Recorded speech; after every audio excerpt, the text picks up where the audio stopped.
નમસ્કાર ઉમેદવાર મિત્રો, સ્વાગત છે નવા વિડીયોમાં. ધોરણ 1 થી 8 માં મેરિટ કેવી રીતે ગણાશે?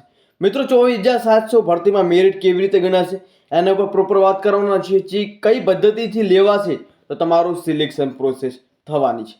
મિત્રો જૂની પદ્ધતિ કે પછી લેટેસ્ટ પદ્ધતિ, એકવાર જરૂરથી માહિતી છે એ નિહાળો અને નવા આવેલા છો ચેનલને સબસ્ક્રાઇબ કરવાનું ભૂલતા નહીં. મિત્રો અંત સુધી માહિતી મેળવશો જેથી તમને પૂરી માહિતી પણ વિગતવાર ખબર પડશે. તમે જોઈ રહ્યા છો કે મેરિટ કઈ રીતે બનશે ધોરણ 1 થી 5 માં, જેમાં ટેટ 1 જે ધોરણ 12 ના ગ્રેજ્યુએશનના પીટીસીના માર્ક્સ પ્રમાણે ગણવાનું અહીંયા જોવા મળી રહ્યું છે. પરંતુ જૂની પદ્ધતિ મિત્રો, કેમ કે જૂની પદ્ધતિથી આ જે પ્રોસેસ છે એ જૂની પદ્ધતિથી થાય એવું લાગી રહ્યું છે. પરંતુ વાત કરીએ તો કે ઘણા એવા રાવો પણ મળી રહ્યા છે કે માર્ક્સના આધારે તમારું સિલેક્શન થશે. મિત્રો માર્ક્સના આધારે એવી પણ વાત અહીંયા જોવા મળી રહી છે.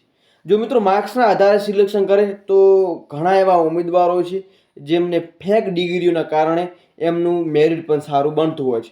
પરંતુ માર્ક્સના આધારે કરે તો ઘણાને ફાયદો પણ જોવા મળે અને ન્યાય પણ સમાન રહે. ઘણા ઉમેદવારોને એવું હોય છે કે એમના પાસે ડિગ્રીના કારણે એમના મેરિટ સારું બનતું હોય છે. પરંતુ જો માર્ક્સના આધારે કરશે મિત્રો તો તમારા જે જેન્યુઇન જે સારા એવા મહેનતુ ઉમેદવારો છે એ લોકો મળી આવશે. બાકી મિત્રો મળતી માહિતી પ્રમાણે તો જૂની પદ્ધતિથી લેવાની વાત ચાલુ છે, પરંતુ ઓફિશિયલ નોટિફિકેશન આવશે ત્યારે જ ખબર પડે.